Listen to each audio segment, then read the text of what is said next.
Hi, everybody. Welcome to Yamaha Guitar Development's Open House Online. I'm Michael Molenda, former editor-in-chief of Guitar Player Magazine and founder of Guardians of Guitar. And tons of thanks to everyone at Yamaha for inviting me to this party to celebrate 30 years of the awesome and kind of secret Yamaha Custom Shop in Los Angeles. It's my pleasure to introduce Yamaha Guitar Development Director Ken Dapron and Yamaha Guitar Development Senior Designer Pat Campolattano. Congrats, guys, on the big anniversary. Thank you. Thanks for hosting. Appreciate Of course. So, Ken, why don't we go to you first, because as director, you've witnessed a lot during the shop's evolution and development. Could you kind of share how the shop began and how it's changed throughout the years? Yeah, I'd love to. To set the stage, in a sense, let's walk back to 1985 when pop rock was the mainstream of the airwaves, shifting guitar players and bass players who now had to share the stage and with the dominance of keyboards and synthesizers doing most of the heavy lifting.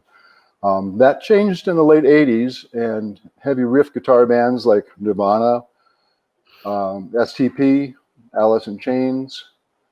Well, I won't go on and waste much time on that, but that changed things. And it came back to, guitar riffing bands, and the keyboards were still there, but they weren't the main body of what drove the songs. But what that did is it kind of changed the kind of guitar players that were coming into the new trends with those genres shifting like that. So they became more utility. They had to be able to do the heavy lifting for the pop stuff, and they had to be able to do the hard rock stuff. And a lot of the guys were sidemen, and they would jump from band to band and band, so they would need lots of different types of guitars. So it was kind of a really great time to be looking and working with new companies, and we had just started thinking about we should probably get a custom shop. And that time I was the project manager for guitars and amps at Yamaha Corporation in America.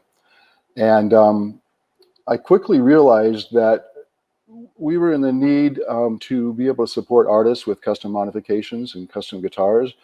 And I was being groomed for artist relations, so it was like the perfect fit to try to make that happen. And I started trying to get upper management to consider all of that pretty much in right around 1985. And it took about 2 years to finally get it. But let me also say that at that time, we had the support from Yamaha Custom Shop in Hamamatsu, Japan, and their AR efforts were really helpful, especially with the high-level jazz and fusion bands that were in favor at the time. Many of those artists and sidemen are still in the Yamaha family today. It was really difficult logistically to take advantage of the custom shop in Japan because they were always booked like 8 to 9 months out. And in our quest in the United States, we needed to catch the new trending bands that were just breaking. We needed to face-to-face experiences and a cool place to meet them in the area of Los Angeles to build these new relationships and guitars that we could turn around in 6 to 8 weeks. It took about, like I said, 2 years. And I think management got tired of hearing us complain and whine about it. Mm-hmm. They asked me to put together a budget finally and find the building, procure the equipment, machinery, and hire the staff. So I knew kind of where we needed to be. I knew it couldn't be in Buena Park because nobody was going to drive 3 hours round trip to get to that area. So North Hollywood, I grew up in the Valley as a player, and I knew all about this street called Weddington Street. And it was very popular, and anybody who lived in Los Angeles and was in the music industry, they worked on that street. They knew that street because it was so important. There was, several recording studios, several production, post-production suites, and many cartage houses, and Leeds had a huge place there with a truck that could also do post-production in the back of the lot of the actual sound stages, which were full size. So a lot of bands were doing videos for MTV. A lot of bands were rehearsing for their tours there. So it was the epicenter of the music industry that wasn't in Hollywood, but if you were in the Valley, that was the epicenter. And then there was a couple other areas in Burbank, like Center Staging, and some of those areas were starting to get some people. But trust me, anybody wanted to be on Weddington. if they were in the guitar business. And we found this building, and it was interesting to me because it was after 3 months of looking. I could never find anything on Wedding Street, and for 5 or 6 weeks I was driving down there every day seeing if I could find anything. And I was looking, on the rap sheets for what buildings were available for rent. And one night I was frustrated, and we were just about to probably the next day sign a lease for a building that I didn't want to take, but we were running out of time. And once you get something like this funded, you got to move on it. You can't say it's going to take us 6 months or a year to find that building. So I was pretty frustrated and a little bit depressed. And on the way home, I drove down Wedding Street, just thinking maybe. And sure enough, I see a building that looks like it's a big building that could really work. And it's right in the middle of all that activity. And I saw a bunch of people like pulling stuff out of like wires were sparking and people were pulling stuff out, and stuff was all filled up on the trucks, and they were throwing trash out all over the place. Like they were really in a hurry. So I thought, I'm going to go park in the parking lot. I'm going to walk in there like I own the place and find out what's going on. This might be something. So sure enough, I walked in there and I said, so what's happening, guys? And they go, we got evicted. We got to be out of here by midnight. And I said, wow, well, who's the management company? So they gave me the number, and I called them, and we got that building. So it was really just a chance that, if I hadn't have made that stop, somebody else would have got it the next day when they found out it was empty. Wow, meant to be, obviously. Yeah, exactly. Well, maybe you did talk about how it was hard to get custom work from Japan because it's so far away and all that. But when you first started the custom shop in Southern California, how did you interact with Japan? Well, they were involved with the whole project. They obviously had to support it financially. If I remember correctly, the first couple of years it was split between YCA, because I was a YCA employee, mm-hmm. and YCJ paid the other half, and that worked out really well. And the people that we were working with, for example, Patitucci and Goto-san. And the team in Japan was also very, very active in artist relations. And there was another guy named Hagi, who was kind of the guy who opened the door for a lot of artists that were over there touring. Keep in mind, in that year, there was a lot of jazz and jazz fusion bands going to the United States. And like I said before, that was a genre that was quite in favor in that area. And so they would help us with the air, and those guys would come and see us when they come to the States. But we also, everything that we did had to go back to them to be not necessarily redesigned, but re-engineered for whichever factory it was going to be made at. So when we first came out, there was only about 3 or 4 models, but within those first few years on Weddington Street in North Hollywood, we grew from 3 or 4 models to 17 Pacifica models, and the Pacifica series was our biggest thing. And today, still, it's one of our strongest, if not the most highly sold models in the world for Yamaha. And nothing got completely approved by just us building it and then sending it to them. We had to go back and forth, and because we're part of Yamaha history, we have some of their DNA, and we had to do lots of evaluations.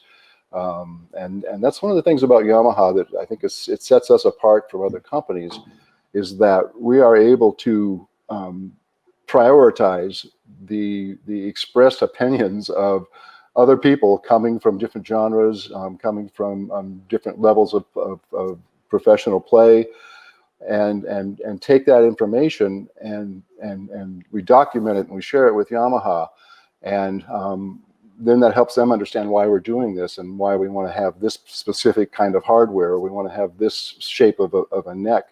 So it's not, it's almost like our opinions matter, but not anything compared to what other people say. That's who our customers are. So we can interject our opinions, but what our customers and artists and focus groups and all these people are saying, that really helps to hit the mark.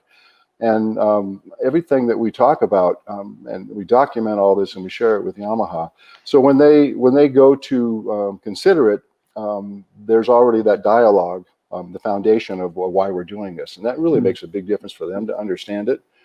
And now we have some of the people that not where we were working with before, because Goto-san and Jackie Minakuchi, they're already they're already retired.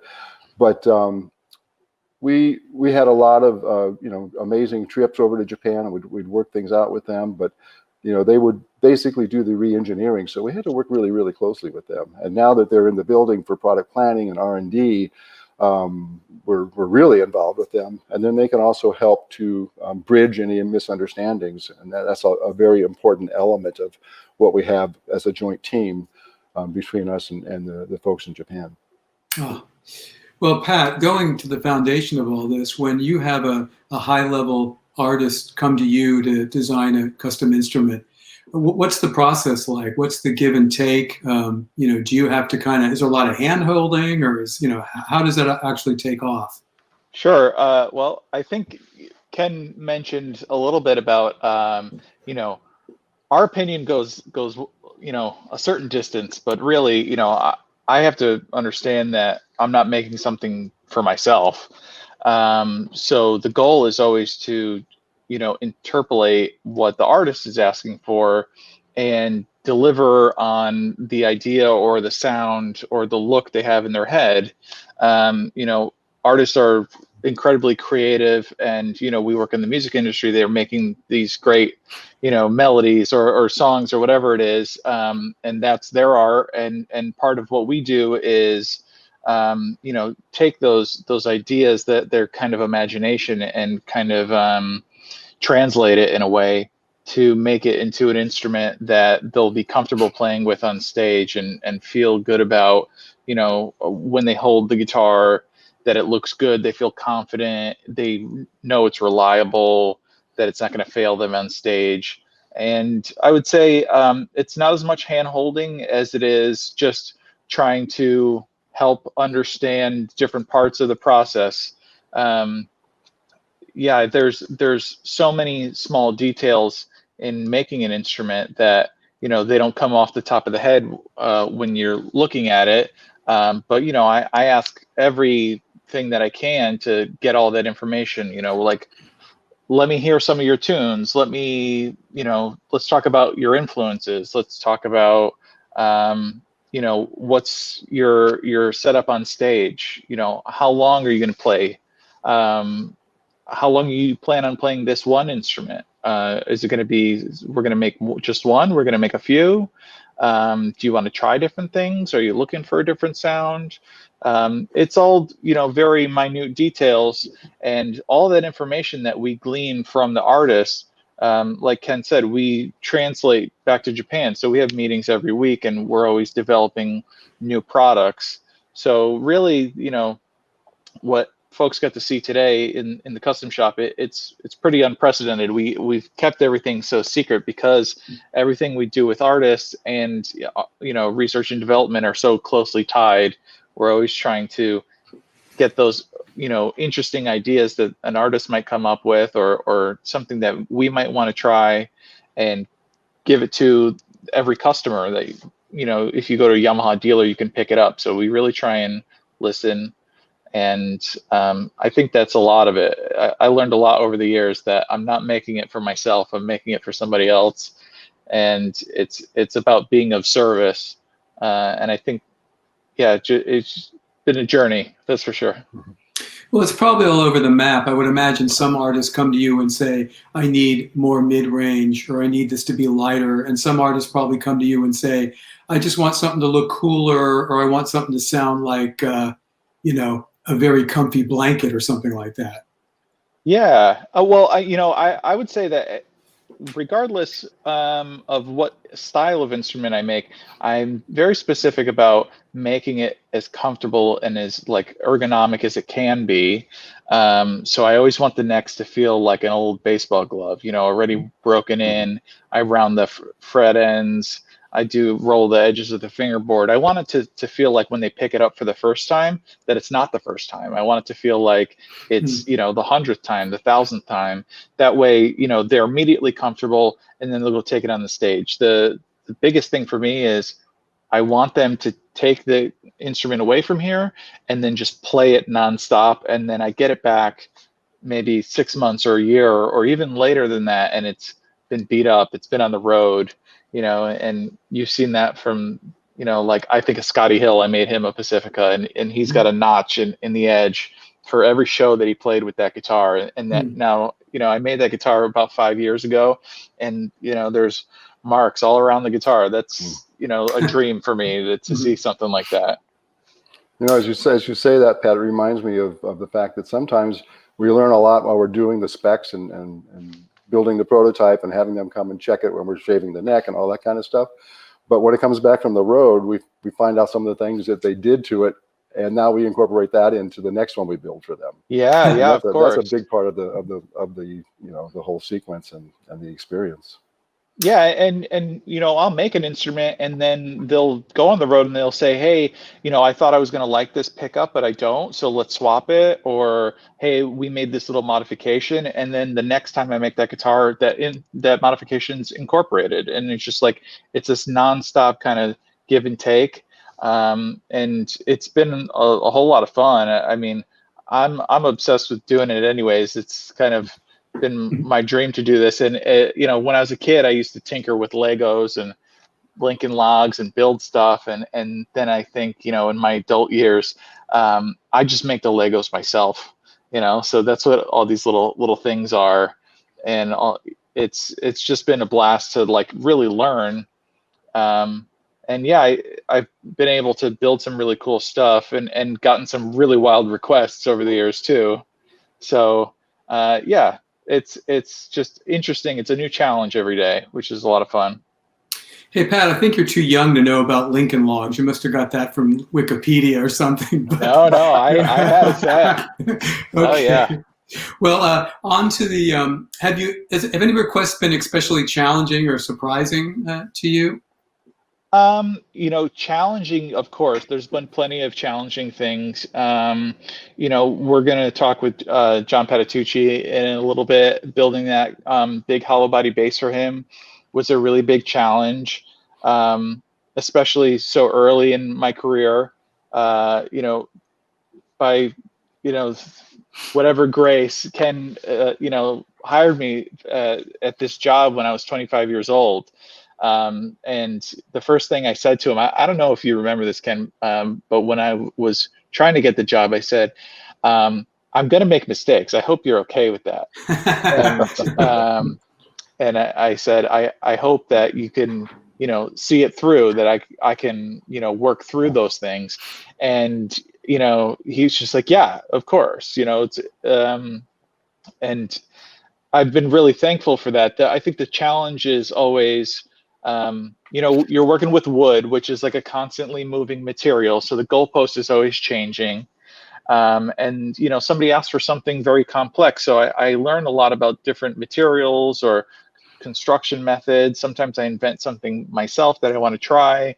But like Billy Sheehan, we made him a big acrylic base for Winery dogs, or Jack Gibson, we made him an acrylic. That was a interesting task. Or Nathan East, we made that really cool headless silent bass. And that's a very interesting construction where I made my own plywood in we have a 20-ton press downstairs, and I just decided, okay, I got to make it myself. And, there's challenges that the artist gives me, and then some challenges I give myself.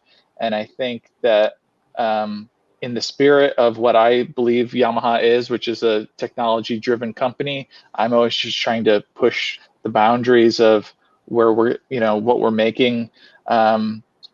Even though I'm very much in love with the classics and stuff too. And I look back at Yamaha's history, and I just see that Yamaha invented weird. They're the greatest cool guitars in history. And I just think, all the folks that did my job and came before me set me up to learn so much from their techniques and their styles. And, Ken talked about Jackie Patitucci, and he had like all these patents that I would read through, and it's cool. I just loved going back through the history books and down to Innovation Road in Japan, and just seeing all these different things, and just wanting to try something new. And I think that's really awesome that Yamaha is just so into what's next, not always about, we respect our history, of course, all the time, and it's amazing over 130 some odd years, but it's always okay, let's go again. Let's try something else. And all my coworkers that have been supportive of me, especially Ken, giving me a shot in this business, it's really been amazing. So. Yeah, well, it was our pleasure. And let me just say something that is also, I think, interesting for everybody to hear. So we were in the original custom shop in North Hollywood on Weddington Street for 21 years. And yeah, we had a lot of new artists because of the ability to network with all the different all the different owners of the different facilities that were on that street with all the studios. And like I mentioned, all the different activities that were going on there. But sometimes the timing just aligns, like the planets align just perfectly to give you the spring or whatever you're looking for. And so then we had to move out because they had sold the building, and we moved to an area in Burbank, and we were there for about I think 7 or 8 years. 9 years. Yeah, Yeah. I think it was 9 years. And then that's right when we first met Pat, and he moved with us to Calabasas. So the first facility was amazing because we had 2 buildings, and we had a lot of space, and we had great showrooms, and we had a great photography studio, all that kind of stuff. But when we had to get out of that building, we had to move to a place, and we found a place in Burbank, and it was a lot smaller. So we had to consolidate things, and Pat still made it work, and it was the perfect time, I think. When we moved into this new building, we upgraded everything. We upgraded all the not all the machines, but anything that we needed to upgrade, we did. We have a great dust collection system, a totally pro paint spray booth now. And then to have all the chops that come to the table that Pat brings to the table now from everything that he's been through in those first 2 places, or the second and the third place, is like the perfect alignment. And Pat, we're really glad to have you. Yeah, thanks. I mean, it is a dream, sometimes I think of when I was in school, like this is where I'd be. I'd have never believed it, but it's been amazing. So thanks so much. And yeah, I just look forward to more challenges, some more wild requests from artists. No more solid gold guitars, though. Oh yeah, that's right.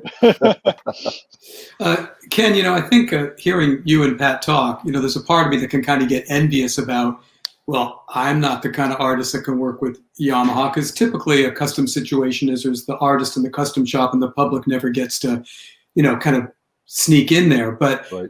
But Yamaha has a kind of a process of where the stuff that gets discussed between an artist and Pat or you or some of the other designers, it actually does trickle down to stuff that I could buy on the floor of a music store or order online. So Yeah. Specifically, how does that process really work? Am I really getting the benefit of a superstar's guitar? Oh yeah. Yeah, absolutely.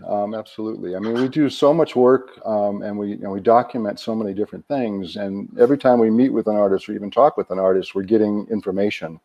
And because we are total fanatics about guitars, and everybody that works in our shop, we're all players.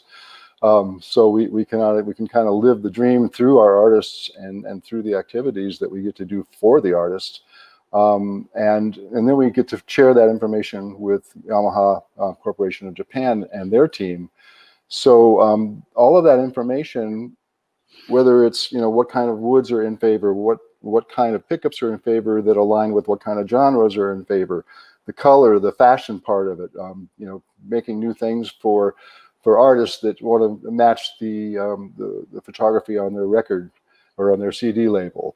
Or their last video or something like that. All of that kind of stuff aligns into the finished product, and that goes to the stores. And everything we build, everything that we sell, there's certain elements that we take from those experiences.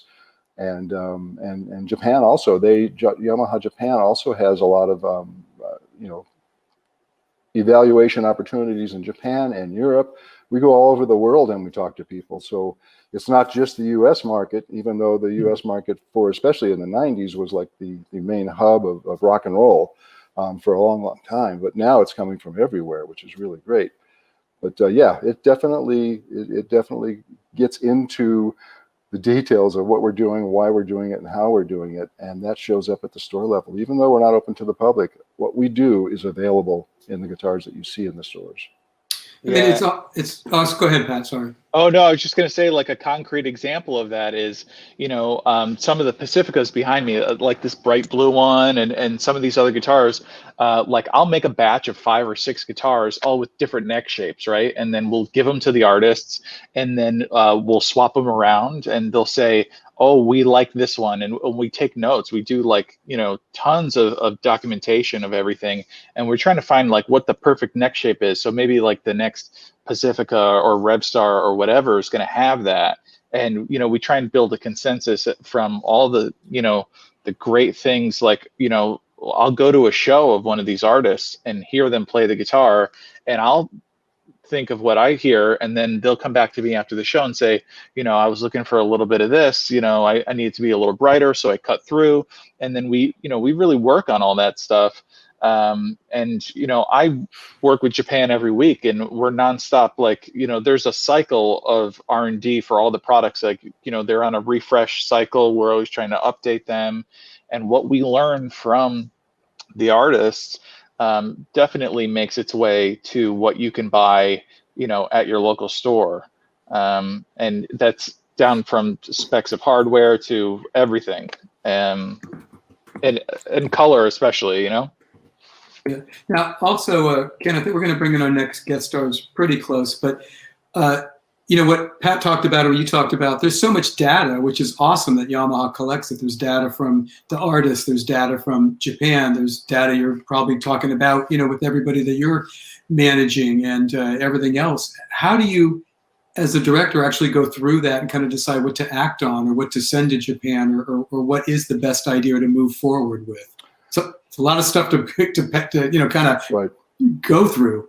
Well, it's a process, and there's a whole team involved in that. So I think if it was just 1 or 2 people, you probably wouldn't be able to combine all that in just the right way. So because we have so many meetings, and as Pat mentioned, we have a weekly meeting with Japan, and we talk about anything that just happened. When we're doing the scheduling for the evaluations with products and stuff, the actual questions are poignant to exactly what we're trying to find out. And generally it's that way for each project. So it's pretty well organized. And we're trying to, we might have 3 ideas, and Pat says he builds 4 or 5 different prototypes. We will show all those prototypes unless there's something we decided we shouldn't or we can't do or whatever. But if anything is possible, then we want to show it. We want to get the information from it. So it is very organized, and it's not that hard to develop the equations that come forward out of all that effort.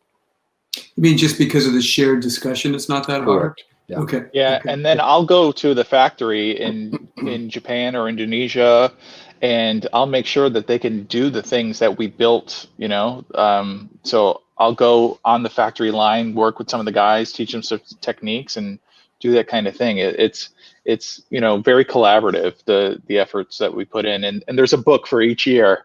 All the guitars I made, all the guitars Andrew made, every paint sample we made, it's all logged. Wow, that must be quite a little quite a little encyclopedic library to go through from time to time. Yeah, oh yeah. Well, I think we're getting close to bringing in the fabulously awesome Mike Stern, who not only played with Miles Davis and others, but continues to inspire guitarists and blow minds with his solo projects today. I was honored to present Mike with Guitar Players Certified Legend Award in 2012, I believe. And the guitar community sent good vibes his way as he fought back from an accident in 2016 that seriously messed up his shoulder and arm. I mean, Mike kind of had to relearn his technique, which just shows how ferocious this guy is, not only from a creative standpoint, but from a, an aspiration standpoint. Nothing He's a champion. He's a champ. Nothing keeps Mike down. So, Mike, where are you? You gonna say hi to us? Sure. There he is. Hey, how y'all? How's it going, man? How's it going, Houston? Are we good? Yeah. Can you hear me? Yeah. Yeah. Yeah, nothing exploded yet, is it? So we're good. That's good to know. Good to know. Hey, it's Thanks for the kind words, man. yes. I appreciate Well, it. I mean, you are an icon. You got to say that. Wow. And speaking of icons, your wife behind you, Lenny Stern, who's also been a tremendous friend and guitar player throughout the years I was there, is in your band, and Juan, I think, on percussion there, right? Hi, Juan. Yeah, Juan Chivasa. Hey, Juan. Hey. Awesome drummer. We're lucky to have these guys. So we're going to play a little something. We'll just play a little bit of a minor blues.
Right.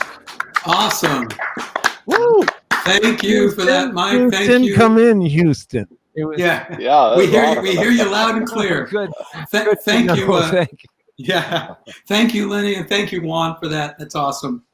And hey, Mike, we're going to bring one of your buddies in too to this. It's John Patitucci, who, of course, you know this, a transcendently gifted bassist who performed with Chick Corea, Wayne Shorter, and others. He's a Lifetime Achievement Award winner last year, actually. You see that from Bass Player magazine. He has numerous Reader's Poll honors from both Guitar Player and Bass Player magazines.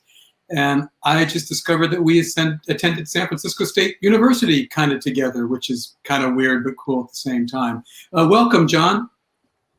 How you guys doing? Hey. Hey. Hey, John.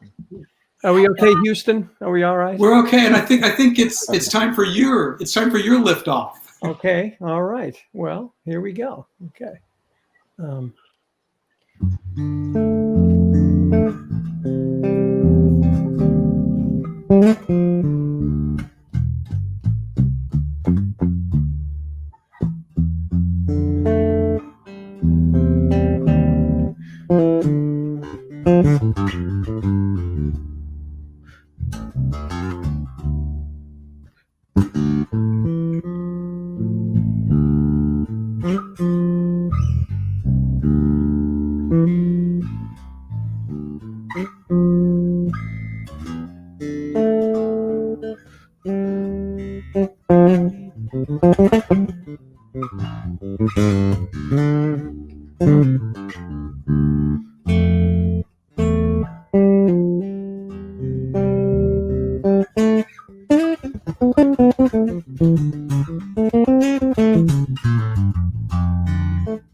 Wow.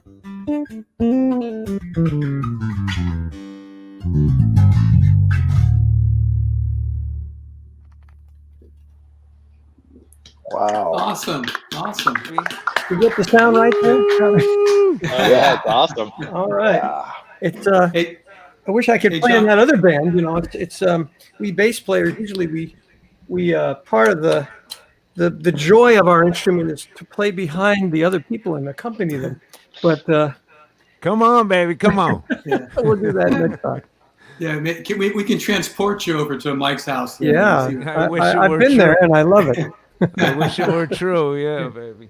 I wish it were true. Hey, Mike, speaking back to you though, could you please share what kind of started your relationship with Yamaha and why you actually went with them for your custom, your most awesome custom model? Sure, I'll certainly try. Some of those years it was a while ago, so I can't remember all the details, but some of them are very memorable. I mean, generally just the fact that I hooked up with them, that's been wonderful for me. At first, I think I was playing with Miles Davis in Japan, and I think Miles was using some stuff, maybe a keyboard from Yamaha, something like that, or maybe Al Foster was using Yamaha drums at the time. I'm not sure, and he was the drummer at the time. But there was a guy named Hoggy that I think you mentioned already. I heard a little bit of that, who was the drum representative, basically working for the drums mainly. And I met him, and he was kind of introducing me in a way to Yamaha in some ways, and brought a couple of guitars just for me to try, backstage, and they were awesome, really great. And I wasn't so familiar at that time, just like 30 years ago, and just heard really good things about the instruments. So then from then, a few years later, I was approached by somebody, I think it might have been in Japan once again, by Sumiya, Katsumi Sumiya, I believe, was the original guy That's that correct. asked me if I wanted to have a guitar, join the Yamaha family, basically. But the idea was to make a guitar for me, like a signature guitar. So I was really excited about that. Obviously, I said, "Wow, great," But I'm a hopeless neurotic, so I was very glued to the guitar that I was using for years. And it was kind of a collection of different parts from different guitars kind of put together, kind of looking like a Telecaster and playing like a Tele, basically. And it just worked for me. And so to get me to kind of to try something new and really stick with it took a minute. And that was, so Japan sent me some prototypes, which were all really great. But it wasn't exactly kind of what I wanted. There was some kind of thing I needed to fix with the neck of the guitar, make sure it was, because I was also getting help from a friend of mine who was doing the sound for my band when I was on the road at that time. A guy named Kevin Kaufman that used to build all of Jaco Pastorius's basses, all the ones that Jaco had problems with, or sometimes, Jaco would have a bad day and throw his bass down the stairs or something like that, and Kevin would put it back together. An amazing luthier. And so Kevin was kind of helping me figure out what I kind of needed, and was talking to a guy named Goto in Japan that was doing basically building these probably with some obviously some help, but building these prototypes for me. But it wasn't till Ken Dapron really helped. Ken amazingly helped. Just kind of knew. So we kind of figured out that the neck was really the issue for me, and the neck of the guitar needed to be something. I'm not good at that aspect of it. I don't know exactly, but it was a little heavier, a little denser. I think sometimes they'd sent me a ebony neck and didn't have the maple kind of response that I have now. So certain things were just particular to what I kind of wanted and wasn't sure how to figure them out. And Ken was amazingly helpful in that regard. So I think that was the thing that really, without him, I'm not sure if I could have made the change because I'm so crazy with one axe. You know when I you know what I mean. And he really helped like big time. And then I started using this more and more, and it just got more and more comfortable with it. And since then I played a ton of Yamaha guitars, like even the really inexpensive ones. And to me, they feel good right away. Most of the time, just really, literally, like right away. Just there's something about them that I dig and can kind of play. But this is the one that I've been using for now a bunch of years. Yeah. Mike, you're spot on with the neck. It really was just a matter of getting the profile just right, and then I think we made a first prototype and sent it to you, and you might have had that put on by the guy that you were talking about, Kevin. Is that right? Right, Kevin Kaufman. Yeah. You talked to him. This was so many years ago, but you guys had actually talked some too. Yeah, we did. And Mas Hino was his father is no, I can't remember his Taramasa Hino. Taramasa Hino, great trumpet player in Japan. Now lives in Florida actually, but we won't hold that against him. Mas Hino's a luthier also, or a repair guy anyway, and he builds guitars also, and so he was kind of in touch too, trying to bridge the gap. When Kevin would say something to Goto, he would help in the language department, and understood all that. So Mas really helped. But Ken, you were the cat that really found the issue for me. Well, the only reason we were able to resolve that is because you allowed Kevin to take your neck off of your old guitar, your mutt, and send it to us, so we could completely, capture the shape of it rather than. I think we had some drawings from YCJ when they mic'd it, they basically did a drawing of it by measuring, at different frets how thick it was and what the radius was and all that kind of stuff. And you can only do so far with that because the actual feel is different. And so when we actually had your neck, that allowed us to just completely nail it. So then we sent back your original neck, and then everything worked out, and that's how we resolved that. So it was really thanks to you for trusting us with that. Yeah, because I kind of remember having a nervous breakdown around that time. So that's what it was. and I remember thinking, well, let's not send him back the original neck. That way he'll play this guitar. That's right. Yeah. Well, tactics. Yes. That's right. Well, John, we should also check in with you about what kind of forged your relationship with Yamaha. And I got to say that even with earbuds on, that bass is really sexy sounding. So how did you get to there? Well, this is the latest in a long line of instruments that we worked on. Originally, Hagi in Japan was responsible for sort of demanding to Mr. Naito that he sign me many years in the late 80s when mid to late 80s. We went over to Japan the first time in 1986 with the Chick Corea Electric Band. And so, that was one of those things where Hagi saw me play with Chick and Dave and was thinking, we have Dave as an artist already. We need to get this other guy on the roster too. And then, because I had really been wanting to get with Yamaha, but until I met Hagi and then Ken was huge in this thing. So in getting me really going, Hagi got everything going, but Ken was really my closer contact. And then Ken and I and Mr. Goto in Japan did a lot of designing stuff together in the first days, and there were 5 strings and different things, and then the first 6 strings came about. And actually, I don't know, this is like 35 years ago now or something like that. Something like that. Sounds about right. Yeah, and we did some things like the motion bass, and there were these prototypes that we did though that I still play. These LTD, BB5 LTD. I have 2 of those still. One's active, one's passive. I put flat wounds on one and round ones on the other, and they both have jazz kind of style pickups. Those are still a staple in my studio arsenal. Then, of course, I wound up playing some really nice. There was a Sunburst thing with a piezo pickup. I forget that one, what model was, but it was one of the JPs. I played it on. It's on the album Sketchbook in the late '80s.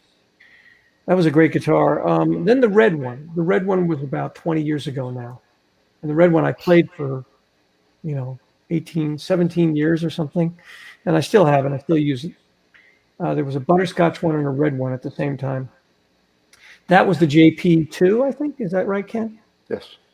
And that was a great example of sort of our collaborative thing, working at a high level. Ken came to my house in New York at that point. By that time, I moved back to New York with a spectrum analyzer, frequency analyzer. And we designed the preamp in my basement. Hmm. And the pickups, I believe they were done in Japan. Right. But we actually designed, because up to that point, the Japanese had made all the preamps and some very excellent ones too. But Ken and I had some ideas that we wanted to try. And the thing about all those basses was they really sounded good as bottom basses, like what I call bottom bass, like a bass that really does bass well. Even though it was a 6-string bass, it was able to really provide the function, because I think when a lot of the boutique basses came in that were neck through in the earlier part of the 80s and the 80s, and they had a good sound for soloing and chord playing and stuff, but a lot of stuff was not as good as bassy playing instruments. So we got really into the bolt-on neck, and that was the key. What do you think it was about the bolt-on that kind of solved that challenge? What we kind of did was, why do the classic instruments that everybody goes back to and is always trying to find old ones?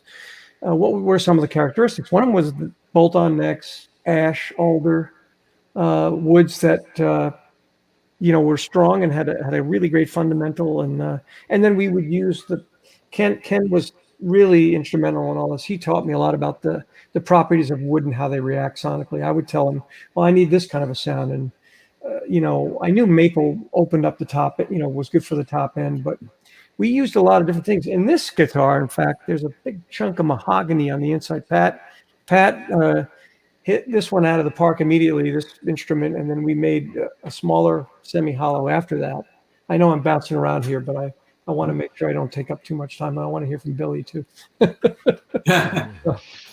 Well, Mike, for John's design, obviously there was an evolution, and obviously, as you and Ken have said, yours was kind of a long evolution as well. When things got changed, like various neck configurations and things like that, were there tonal differences that you liked or didn't like, and did they inform your direction to Ken or the designers to do certain things in the next version? Yes, absolutely. And he just has the right. And I think I heard you guys all talking about the custom shop is very attuned, it seems like, to that aspect, really just zeroing in on what somebody needs with the tone of the instrument, if it needs to be warmer or kind of more immediate, or with the response or whatever, those kind of things that are very fundamental, but they know how to zero in on that stuff. And Ken was already he kind of knew exactly how to get what, and we were talking about the pickup a little bit and this and that stuff that I don't really understand, except that I know that it just felt immediately better when he started being more involved, and then I got something after a couple more tries that I really, really liked. And most people, you can hear the difference between that and the guitar that I had been using before I started using this Yamaha Pacifica. But there's a lot of similarities. So they between everybody that worked on the instrument, they really got the essence of what I wanted, and then in some ways improved on. It's hard to say, when it gets that close, whether or not it's an improvement. But I know a lot of people have told me they prefer this one to the other one. So, but the main thing is for me to be comfortable, with what I'm playing, and that was in large part, I guess, to the custom shop. You know, they were and Ken, because they were the ones that kind of deal with that stuff and are very expertise in it, and so I'm grateful to them. And John, I'm kind of interested in, you mentioned earlier that, the bass has to sound like a bass, kind of bassy and keeping things kind of fat on the bottom, but also have the ability to play the solo stuff that's a part of your style as well. That sounds like that was a bit of a process to get one bass to do both things, correct? Since I got with Yamaha, it was, I think we had a lot of success early on. I remember some of those instruments. There's one that I had that they made for me just a long time ago, where I actually had my signature on the headstock, and that was a particularly beautiful guitar, and it sounds great. And sometimes when I pick one of the old ones up, I really go, wow, this thing holds up. So I think once we started to do, I guess I would say that I would cite from that first Sunburst one. When I hear records with that instrument, it was, I don't know if you remember that, Ken, that had my name in the last fret. Right. And it had the piezo pickup in the bridge. That bass, right. I hear some of those old records and I go, wow, that bass had a sound recording too. So that's before we revoiced the preamp, I think. Yeah, and it was killing. And then, of course, the JP2, that worked out so well as a bottom bass and a thing and a solo instrument that I played it for. It was hard to get it out of my hands. I mean, when and was saying you got to find a new instrument, and I was like, I don't know what to do. The red one became part of my body, But I did have this hankering for the semi-hollow when I saw those. When you see those old D'Angelico and DeQuisto old jazz boxes, and I had seen some of the old Gretsch, they made those old basses in the '60s, the Guild Starfire, and all these different things. And then I saw some D'Angelico's modern ones that were 4-strings, and I thought, I think we could do a great one of these at Yamaha. And how did you? I'm sorry.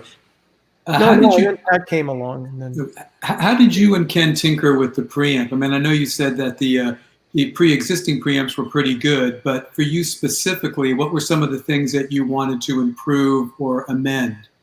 I think we had a different concept of mid-range, first of all, than is typically sometimes the mid-range that you would encounter in certain Japanese instruments, to me. Am I correct in saying that, Ken? We had a different idea. Yeah, I think there were some things about, we had the center détentes, and most preamps have that, and we had the 3-band EQ, so we had the bottom, the mids, and then the highs. And I think a lot of people, different manufacturers have this problem, and that is where do you put the center détente, what frequencies? And what we decided after you and I talked for a few hours, because we were downstairs in your studio for at least 7, 8 hours. Yeah. And what we did was I had a digital parametric EQ. And so we were listening to several of your basses, and you said, well, I like this characteristic of this bass, and I'm not getting that out of this the same way I would like it. And you're right, it was in the mids.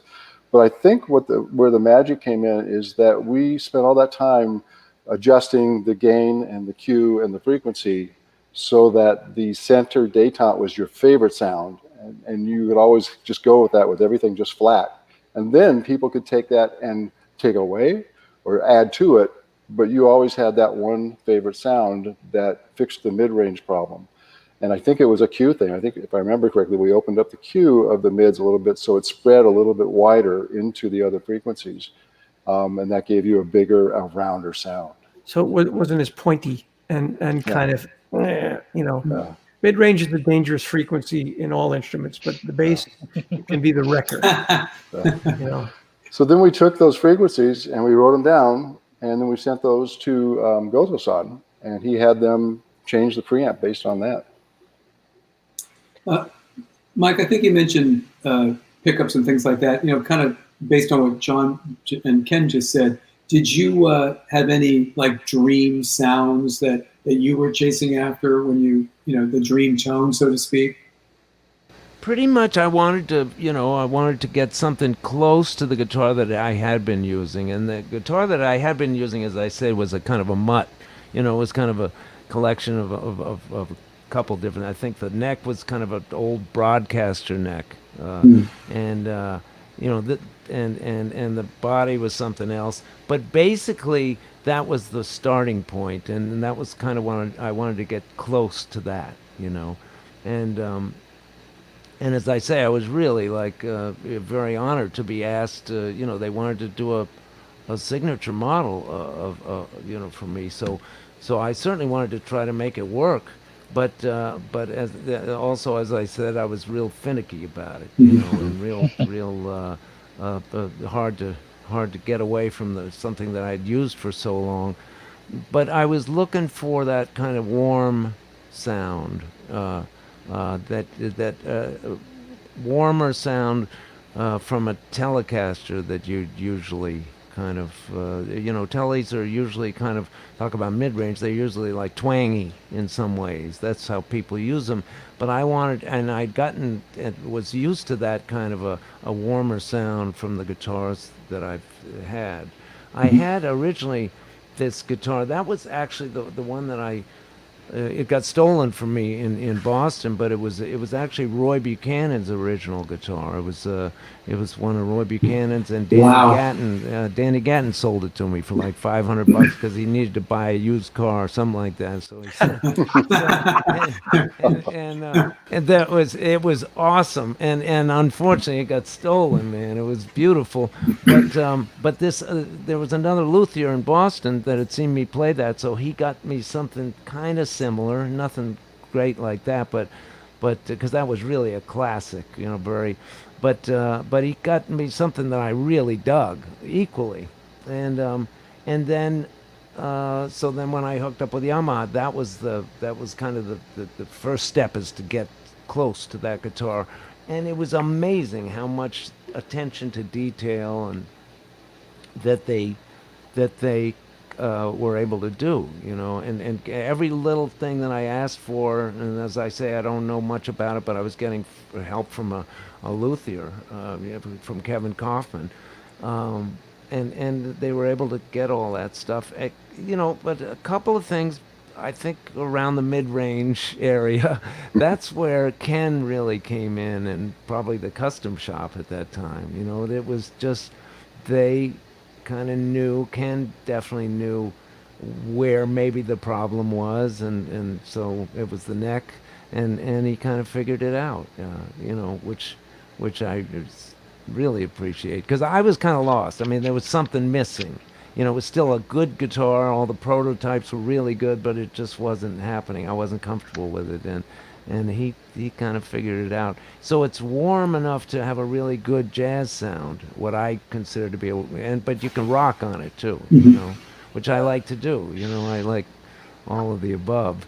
And this guitar can do it, so for me. So that's what happened. Well, thanks to, I'm sorry, Cam, were you going to say something? No, I just said yay. Yeah. Yay to you. Yeah. Thank you.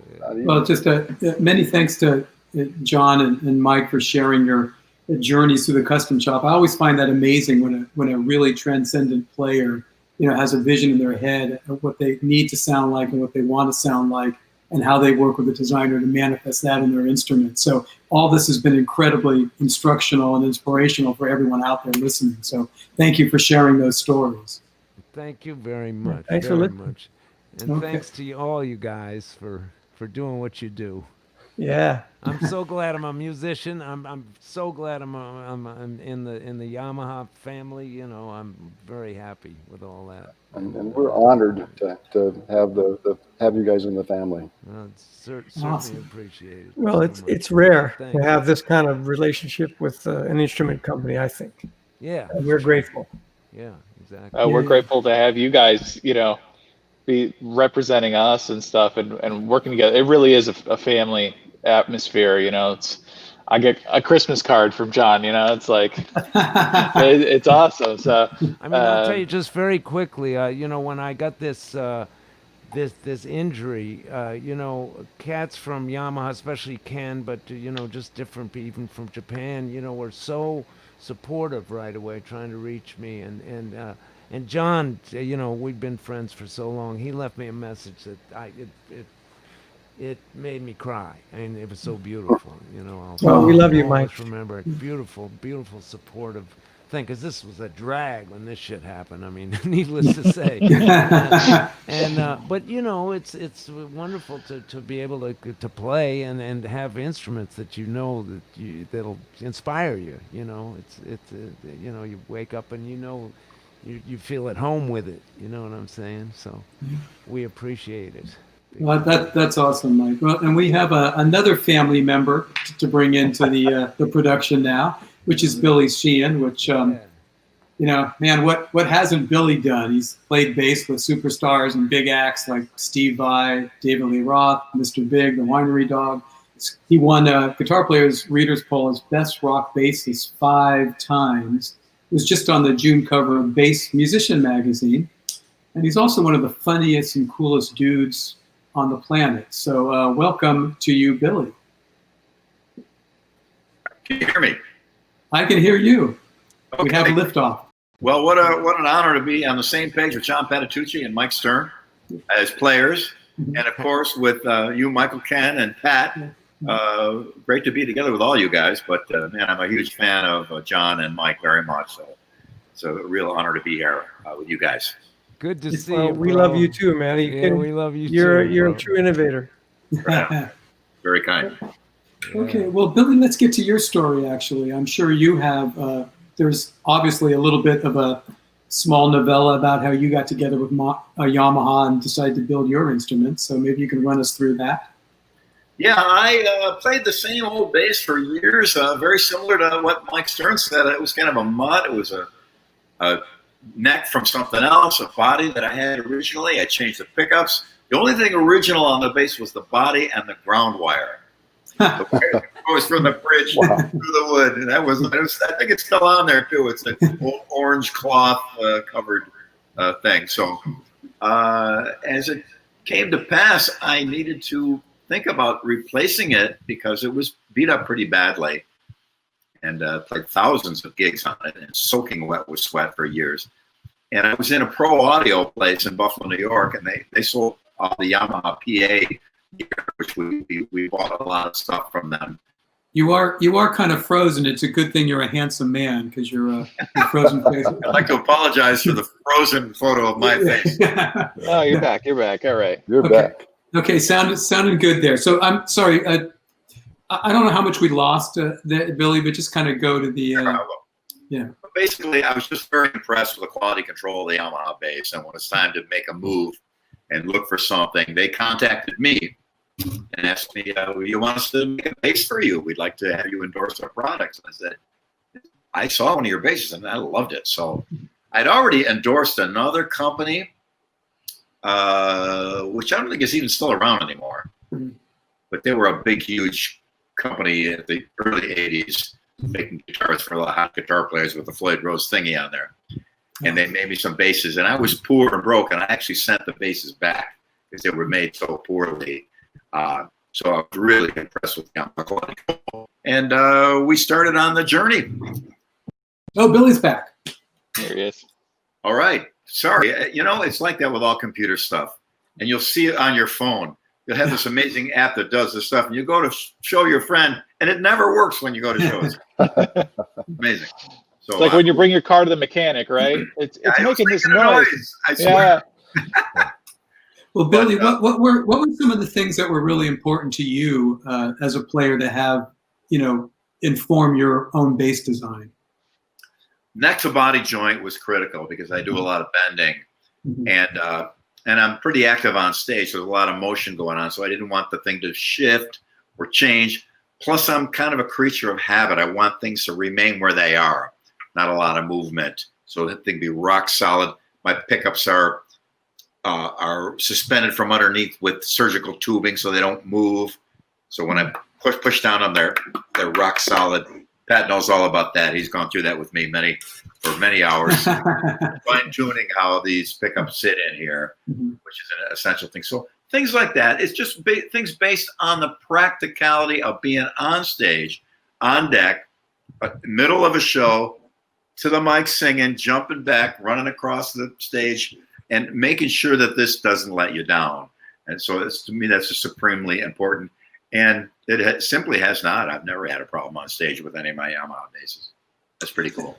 And I think there's something about you and Ken and Pat came up with the neck joint actually to make sure that it didn't get Billy destroyed in the process of your shows. Yeah, in the old days, I had to jam razor blades and guitar picks and literally pound them in the crevices to prevent that neck from moving this way. Because unfortunately, on a lot of traditional necks, they're the wrong screws. That's just it. That's a technical thing. So now on this bass here, we have a pretty traditional way of going into the back of the neck with these three. But then this neck extends deep into the body. It goes underneath that pickup into up to about here. And now there's yet another. On this version 3 of the Attitude, these two screws go in at an angle, grab the neck, and pull it into the socket. And it's really a righteous way of doing it. I remember, I think you were with me, Ken, when we first tried that out, and you loosen those two bolts, pulling it in, and I played it, and it felt good, it felt great, it was fine, you know. Then when you tighten them up, the thing just had another level of aliveness to it, because the end grain of that neck now is connected to the end grain in the socket of the body, and it was just a great thing. It was a noticeable improvement in how lively and woody the bass sounded, which had already sounded great for me. I couldn't imagine. That's why initially I didn't think it was going to improve anything. And we got it, you guys. But they went with that, and that was Yamaha's idea. I'm not sure whose idea it was actually. Was it yours, Pat? No. That was a classic Yamaha thing. You know, the guys in Japan are always engineering and trying to come up with some new technology. So that miter bolt system was something that, you know, they came up with because they were trying to kind of blend what is the best aspects of a neck through sound and a bolt-on sound. And one of the things that they were thinking about was, you know, how to connect that front face of the neck to the front face of the neck pocket, right? And that whole thing of, you know, how can we make the connection stronger? So, I mean, your bass really is very unique in the sense that, you know, it's the only bass that has its own neck construction, right? So, like you said, that the neck joint comes past that woofer pickup, and you know, it's very specific because, you know, the tolerances have to be very tight, and when you put it in there, even without the bolts, you could pick up the body. It's quite snug. But those miter bolts we found were really giving us more sustain, a stronger fundamental, really good overtones, and we've actually put it into the current generation BB basses. You know, like it comes in pretty much all of them now, and it's been proven to be like a really great thing for the sound. And yeah, your bass was kind of like where some of that started. That actually started, though, a little bit before my time. I've been here almost 8 years, so that was just before I think I came on board. And then my contribution was, yeah, those pickup covers and you know, the bass you're holding now, some other weird stuff. So yes, I'd like to thank Pat for this. Was his he did the this is the first prototype, I believe. Yeah. And it plays like a dream. It's just a great instrument, and everybody that's picked it up loves it. That's a great thing about the relationship with Yamaha. It's been really a great two-way street, helping each other out. And in my home studio now, I have a lot of the custom instruments that I've had through the years, and I have them out and available to me instead of packed away in storage like I had to do when I lived in LA. So I'm always revisiting a lot of great instruments, and pretty cool. Actually, on that note, since you have all your basses there at hand, can you run us through any particular favorites that you have, or always go-to basses? I sure can. Let me grab one here. This was quite a job. Pat did an amazing job on the Winery Dogs bass. It's the color of wine. It's done in acrylic. It weighs a ton, but it's got a unique sound. It's got a little bit more of a smiley curve, bright highs and lows. Most of my basses are the kind of a reverse Mona Lisa. It's like the lows are down a little bit and the mid-range are boosted. But he did wine cork knobs. The pickguard is wine labels, where he worked the Winery Dogs titles into the wine, like the Devil You Know Chianti and things like that. It has the now you can get a good look at what we're talking about. We're talking about those bolts that go inside with, because you actually see them there. Not sure how well that shows up with everybody's computer, but those bolts are going in and grabbing the end of that neck and pulling it in. Pretty cool. The battery pack is for the lights, because it does light up. And hey, maybe my battery's out. I think it is. Okay, I got to replace the battery. But it's I've used it on stage with the Winery Dogs. It's great, and people love it too. We have a blast in that band, and our fans are amazing. So and he did the fret markers in wine bottles. Awesome. So normally it would look like that without, but you just added the neck onto it, so it looks like a wine bottle. But it's a rock solid. It's great. It just sounds great and plays great. And I don't have a Yamaha bass that doesn't play awesome. And people come over and try my basses out here, and they're like, why is it that it plays this way? And it's interesting to baffle them, but it's just the way these basses are put together, rock solid, and I got them fine tuned to within an inch of my of every specification I can imagine. What type of action do you kind of like? Actually, where we're on that note, what's your favorite setup? Well, Pat, I was going to say, you want exact measurements? Because I know them off the top of my head.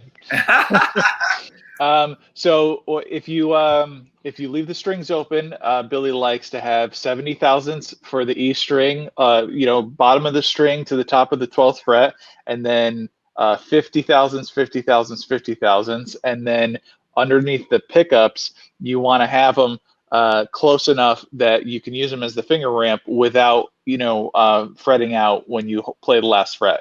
Yeah. So that's always the key, and then you have to radius the top. So I was taking blocks of plastic and machining them and rounding the tops, putting radius on them, so they would make this gradual arc underneath your right hand.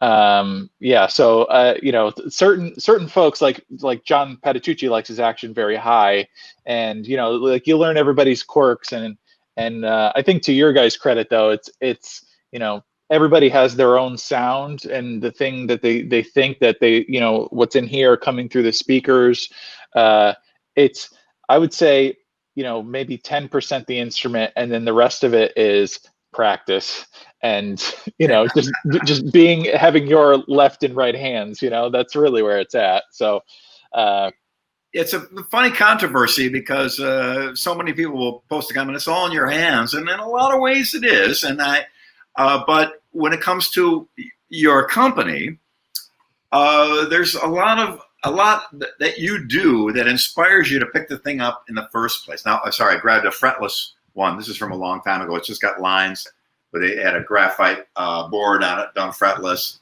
Pretty cool. So it's just an example of the infinite varieties of attitude bass we have. We got an 8-string version, a double neck version, all kinds of nonsense. But anyway, back to my point. Yeah, it is a lot in your hands, but I do believe that unless you're really inspired and it feels right to you, you might not move ahead on it. And I'll sit down in my garage outside, open up the garage doors, throw some peanuts off with the chipmunks, and sit there and play, and go for hours. And because the bass feels great and it sounds great, and there's a give and take. I push into it, it pushes back. and there's a lot of abstract things about an instrument that make it work for a particular player. And you guys have been incredibly lucky, or mind-blowingly skilled, or a little of both, I think, because it does manage to you have managed to come up with instruments.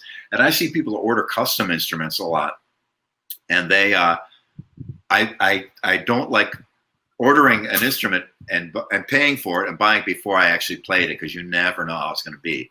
And so, but with Yamaha, I don't think I've ever gotten an instrument and said, "This ain't working, man."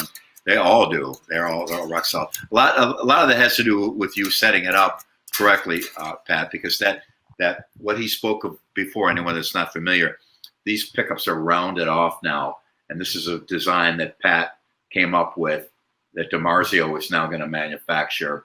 And there's just the smoothest, silkiest thing under your hand. There's no sharp edges. The screws are out of the way. You can play over it like a stand-up bass over the neck. So it's quite a great comfort aspect of the instrument. Pretty cool. But I'm glad you remembered all those numbers. Well, you're a real tinkerer. Compared to a lot of our artists, I would say you're probably the most hands-on, or one of the most hands-on. And Billy and I used to live less than a mile away from each other when you lived in LA, and I would swing by after work sometimes to drop off an instrument and come check out your secret lair, and I would come down there, and you just had all the tools on the bench, and you were really getting in there, and I always appreciated that. So it's like, it was really fun to work together and kind of come up with something, and play some of your historical Yamaha instruments and stuff. That's always a lot of fun. Oh, great. Well, a lot more to come, I'm sure. I know. Well, we were supposed, the reason we're doing this whole thing is we were supposed to go to Summer NAMM, and that was going to be in Nashville, and we were going to fly out there, do a demo similar to this, do a shop tour kind of video and stuff. And unfortunately, because of the circumstances, we're doing it digitally. But I can't wait to come out to Nashville and check out your new spot and see all the basses. I didn't get to see all of them in storage. Yeah, they're all out now. And plus, if you've seen any of my posts, I'm getting pretty good at the ribs on the grill. So, oh yeah, you guys are in for a night. Well, I think, and we have another. Thank you, Billy, for everything. That was great. I really appreciate the acrylic base, so we can actually see what I think is the awesomely titled miter bolt system, which every bass player should have a miter bolt system going on. It sounds so macho, but thank you for sharing everything. It was great. And we're going to bring another member of the Yamaha family in, this time a guitar player. And it's Chris Buck, who is inspiring because he's kind of an old school blues player, albeit one that the readers of Guitarist magazine named Best Blues Guitarist this year, which is awesome. That was following the release of his debut Buck and Evans album. But he's also like a new school digital creative mastermind who gets millions of views on his YouTube channel with lessons, performances, and savvy insights of guitar gear. So, hi, Chris. Come on in. Mastermind. I'll take that any day of the week. I'm glad I got it out and didn't go blah blah blah blah. But yes, no, it is particularly inspiring how much knowledge you're serving up to the guitar community at large. It's awesome of you to do that for everyone. Thank you. I think well, thank you, and hello everyone. Hey, how's it going? Nice to meet you. How's it going, buddy? Very good. Yeah, it's I think it's part of being a musician in this day and age. At least for me anyway, is that sort of multimedia, kind of multifaceted sort of thing where I mean, it's been invaluable in lockdown, to be honest. I think it's one of those things that, I never intended to create this sort of sideline kind of thing, I guess, for when gigs cease to be a thing. But just having the sort of capacity, I guess, to create stuff which sees you through times when, gigs maybe aren't there, or sessions or tours, etc., etc. I think it's just, for me at least, like I said, it's part of being a musician this day and age, is having multiple strings to your bow, to use a horrible cliche. But, if nothing else, I enjoy doing it. The whole sitting in front of a camera thing was incredibly alien to me to start off with. as is any kind of new skill you learn, I guess. But as you do it more and more, inevitably you get sort of incrementally better at it, or at least so goes the plan. And yeah, it's one of those things, you know. Give it time, and hopefully, if I'm in a situation where I don't have to put out a video a week, maybe I'll kind of, gladly get to that point. But yeah, it's one of those things, you know, and it beats having a proper job. So. Well, that is a lot of work, and to kind of paraphrase Summer Revstone, the media giant who just passed away recently, content is king, and your content is definitely, you know, it speaks to a lot of the guitar geekoids out there, which most guitarists are. And recently you did a pretty amazing video on a pretty famous mid-50s solid body, and how it was a pretty amazing guitar for you. And I know that I'm kind of interested when your custom Revstar RS 502, I believe, you know, how having the experience with a vintage guitar informed your design desires for your own model. It's funny. I grew up as a massive Slash fan, so the kind of Les Paul thing was always there in the back of my mind. And every now and then he would dig a gold top out, and for whatever reason, gold tops just never particularly clicked with me. It wasn't something I found myself gravitating towards. And then for whatever reason, it's something that's really kind of clicked into overdrive in the past few years. Pardon the terrible pun. Where it's just, for whatever reason, I've suddenly started to like them. You know, it's, I guess your taste buds change as you get older, and you start to like different things. And as with the same with guitars. So yeah, I've been very fortunate in the past couple of years to play some incredible instruments. Got you know, multiple friends who have incredible guitar collections, and it started with a 57 gold top I played about 2 years ago, and it absolutely blew my mind. And that was a 57 with PAFs, and you know, I'm a fan of humbuckers, but I think as all-round pickups, I think there's absolutely no beating P90s. I just think in terms of versatility and everything else about them, a great set of P90s is, you know, kind of unparalleled. So I've been in France for the past couple of weeks, arrived home in the UK today, thankfully just before the UK has imposed a quarantine on anyone arriving from France. So I managed to evade that by a couple of days. But there's a little guitar shop very close to where I was living in France, with some amazing old guitars. So I stumbled across this 55 gold top that was just insanely good. And I played a 54 about a year or two ago, which was very similar, same sort of spec, wrap tail bridge, P90s. That, as you say, very much informed my 502. And I've been playing a 502 in shot black with P90s with a wrap over bridge for about a year and a half, I guess. And it was a 502T prior to that with the tailpiece, which was really cool. So I got a spider hovering in front of my webcam. You look like a tarantula coming down in front of you. But those were stock guitars, right? Those were just stock 502 and 502T, yeah. Absolutely. So it was the 502T first. I'd been playing the 720, the one you can see lingering over my shoulder there, prior to that with the Bigsby. I love Bigsby's. They are fantastic to look at, but if you look at them too long, they'll go out of tune. I kind of found myself gravitating towards the 502T, and then the 502 with the wrap over. And that was the first experience I'd had for any kind of length of time of playing a wrap over. And I think there's something so immediate and so almost kind of transparent, I guess, that immediate connection to the guitar. I think there's a lot to be said for that. You know, it's very ergonomic, very straightforward and simple. So as you said, I've been playing a stock 502, the black one, for about a year and a half. So when it came time to spec up the custom shop version, it kind of made sense to do a version of that, but maybe a little bit more unique to me. And as I said, the gold top thing had started to finally make sense to me. So it made sense to do a gold top version of that. So I think there's no point in beating around the bush in regard to what the color scheme is kind of based off. But it's an absolutely phenomenal guitar. Let's get it a little bit closer to the camera. So as you said, it's in essence, it's a 502. Let's try and get that up on the camera a little bit more. Very nice. And Pat will no doubt be able to tell you infinitely more about the finish. But I do believe it's nitro with the the original sort of the paint job that was used back in the 50s was with actual kind of bronze particles, I want to say. Pat will cut across me if that's wrong. Yeah. So the original gold top, kind of color, it was actually brass powder just suspended in clear, nitro lacquer, and that's why over time, when you eat through the clear coat with your forearm and stuff, it turns like the little bit of green, like you get that patina color. Verdigris creeping in.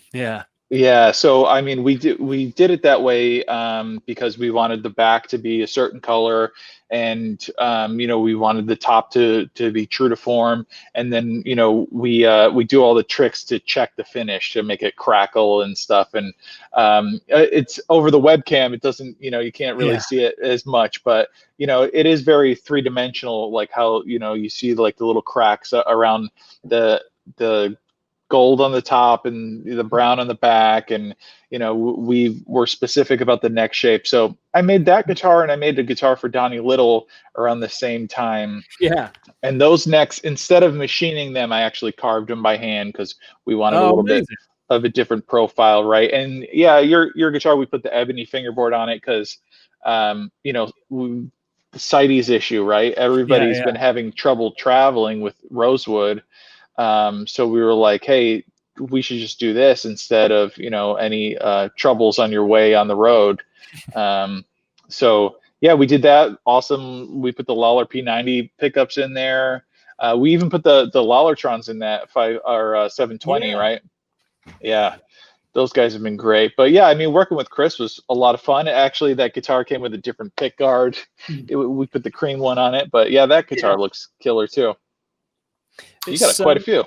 Absolutely. I'm surrounded by a plethora of Revstars. I don't know what the collective term is for Revstars, but an array of Revstars. As you said, it was just, I was absolutely blown away by the first time I opened the case was on the first morning of NAMM, I think. And I had a kind of performance on the Line 6 stage about an hour after. So I guess irrespective of who is making the guitar and how good it's going to be, there's always that slightly nervous element of, I'm opening this case and I'm going on stage with this in an hour's time. But just straight away taking it out of the case, just absolutely flawless. I think my favorite thing about the guitar, which is incredibly shallow and a very aesthetic sort of point to it, is, as you said, the nitro cracking. That check-in that you get across the top that you expedited, shall we say. I just think that's such a cool touch. And as you said, it doesn't necessarily pick up on the webcam, but it doesn't necessarily pick up all the time on camera. It's one of those things that's it's kind of, I guess, the kind of opaque, is that the right word? Yeah, opaque version of like a flame top, maybe, in that you only pick it up in certain lights. Which is a really cool. I never thought of it like that. Yeah, it's honestly it's an amazing guitar. I didn't realize either that you'd hand carved the neck, so that's really cool. Yeah, I mean, you do different things for depending on what the ask is, right? So for me to make a program for something, it might take me a few hours, but if I'm only going to do it one time, it takes me a few hours to draw or a few hours to actually do it by hand. I just, I'll skip it. And sometimes it's fun to just get your hands dirty and get into it. And yeah, I mean, the checking thing kind of speaks to, when we designed Revstar, the concept was called utility, right? And it was beautiful, but utilitarian. So we wanted very simple, number of controls and for the guitar to have the least amount of parts, so like the wraparound bridge. But we also talked about this thing called the B-sides, and we made this one guitar where the back was all yellow, but the front was black and stuff. And it was something that was meant just for whoever's playing it to appreciate. And I think maybe that cracking kind of falls into that category of the B-sides, right? You get to see, this part is just for me sometimes, or whatever it is. And deep cuts. The deep cuts, or, sometimes I write a little note in the neck pocket or something like that. There's always some silly thing going on. Funnily enough, I didn't realize, obviously you mentioned the Lawler P90s have been in there. Part of that playing that 50s gold top we mentioned was I mean, there's a million and one different things you could attribute a guitar's tonal characteristics to. Obviously, the electronics play a large part in that, and then depending on who you ask, tone wood, whatever, etc., etc., etc., and how far down the rabbit hole you want to go, I guess, ultimately. But I've been on a little bit of a journey in regard to P90s recently. So whether the P90s in this guitar currently work, I don't know. I wired them back in this afternoon. And my soldering is as good as my hairstyling. I haven't actually tried it yet, but I thought got some charred fingertips. Yeah. I thought if nothing else, it looks good over my shoulder. But honestly, I think a large percentage, without putting a number on it, I think a large percentage of the characteristic of that guitar I played recently, which I fell in love with, but unfortunately 35,000 euros or whatever the cost was on it is slightly out of reach at this particular point in time. Yeah.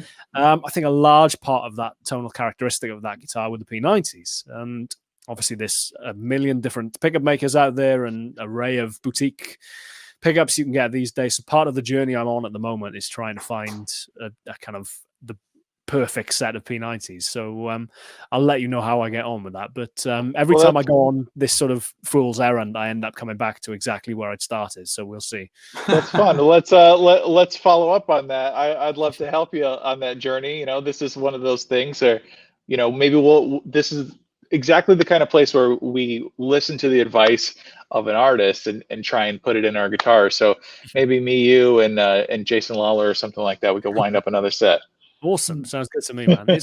It's like I said, it's just an absolutely mind-blowingly good guitar, if I can get my words out. It's a shame that I don't think anyone foresaw the current situation, but I'm just glad we had a couple of months worth of touring where I could actually get it out on the road and put it through its paces, because I think as good as any guitar can be, you only really get to know it or get to know any instrument when you spend a decent amount of time with it in quote unquote battle conditions, you know. And we had a good 2 months worth of schlepping this guitar over different stretches of water and really putting it through its paces. So thank you again for spending so much time on it. I'm intrigued to see Donnie's. I've seen a couple of photos pop up on his Instagram, yeah, but that was a fun one. Well, hey, thanks for playing it, and you know, thanks for being a part of this family, and yeah, thanks to John and Mike and Billy and everybody who joined today. It's been amazing, and I love you guys. I hope everybody stays happy, healthy, safe. Absolutely, great to see you again, Pat. Yeah. It's been, Chris, also, you mentioned performance, and there's a couple of things that you did that kind of aren't necessarily vintage spec, which are you had the RevStar chambered, and you also chose 2 volume knobs but no tone. What kind of directed those choices? It's funny, again kind of harks back to my tinkering with things I shouldn't be tinkering with. It's currently back to a volume and a tone. It was 2 volumes for a while, and I love that. I think again, so much of the not issue so much I had with that, but the kind of little hiccups I were experiencing were just the fact that I was so used to the stock RevStar configuration. I would find myself reaching down and trying to adjust something that wasn't there. So for a while I had it as the 2 volumes, which in theory I absolutely love. I love that middle position of being able to kind of blend the sort of 2 pickups together. Obviously, that's not something that you necessarily associate with a RevStar, but I thought that would be quite a cool sort of little feature to include. And I loved the sounds I was getting out of it, but in a practical context, it was one of those things that was just tripping me up. And again, a large part of my playing style is kind of based around volume swells and stuff like that. And obviously, if you're on the bridge pickup, that bottom tone or volume in this case, control was a little bit awkward to try and wrap your hand around. So I went back to a volume and a tone, but who's to say that won't change again in the future? It's an ever evolving process. But yeah, you hit the nail on the head. It's, I think, and again, it's testament to the ethos behind the RevStar, I think, is that simplicity as much as anything else, just guitars to get the job done. As much as I love the aesthetic of a Bigsby, and I think there isn't anything you couldn't stick a Bigsby on which wouldn't improve its look. You could stick one on the front of a car and it would look amazing. They're just amazing. The practicality of a Bigsby doesn't necessarily meet the aesthetic value, should we say, all the time anyway. As I said, I think there's just a kind of simplicity and a directness that you get with the wrap over bridge. Even more so when obviously you've got that compensated intonation. That's just particularly cool and particularly attractive to me anyway. So it's just a nicely simply featured guitar, which I think is kind of commensurate with myself, simply featured. So well, simple featured, absolutely. But I think when we talked earlier, you also mentioned for the simple features involved, this is also a very versatile guitar because you've played a lot of different guitars. And I think you mentioned that this guitar kind of almost gets you to where it can cover a lot of ground typically that you go for it stylistically, correct? Absolutely. I've always taken the approach of guitars as tools. You know, that I'm a musician, that's my job. As much as if I were a bricklayer, I would use different tools for different elements of my job. It's I don't know, it's a little bit folly to me, at least to try and have one guitar which covers all grounds, because I don't think there is such an instrument, bluntly. But as you said, I think there's a kind of, I don't know, what's the word I'm looking for? There's a simplicity that the Revstar has, which almost allows you to cover more ground. And that sounds very counterintuitive, but I think when there's less to focus on, you focus more on what you're actually meant to be doing. It's funny, I fell down the rabbit hole and continue to fall down the rabbit hole throughout my life, no doubt, of pedals. I love pedals. I love experimenting with different overdrive pedals more, than is absolutely necessary or even helpful. But it's just something to play with. But then whenever I found myself in a situation where I've been stripped of those, whether it's maybe a fly gig or I'm using the Helix and maybe haven't got the ability to kind of switch in different pedals like I do at home, I found myself concentrating infinitely more on what I'm actually meant to be doing, which is playing and connecting with what I'm playing. And I think there's something that the simplicity of the Revstar really connects you with what you're meant to be doing, and you don't get overly lost down any kind of one rabbit hole or any one warren in regard to what you're actually meant to be doing. So I think I mentioned we did a festival, a one-off fly date in Czechia, Czech Republic last year, where I had my Revstar and I had a Helix, and that was it. And I guess under any normal gig circumstances, I would probably work my way through 3 or 4 guitars over the course of a show. Obviously, Revstars being principal amongst those, with Strats and other stuff. But in just having the Revstar for that one show, it amazed me how versatile it is and how many sounds you can get out of it just through using your volume control and your tone control. As I said, it just connects you to what you're meant to be doing, I think. Awesome.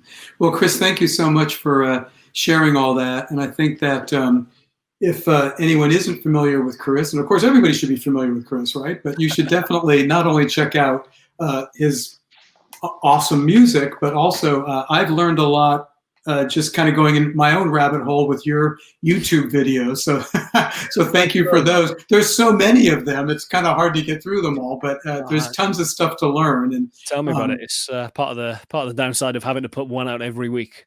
Yeah, well, kudos for that. You have a work ethic that is, absolutely masterful. War of attrition, if nothing else. Yeah.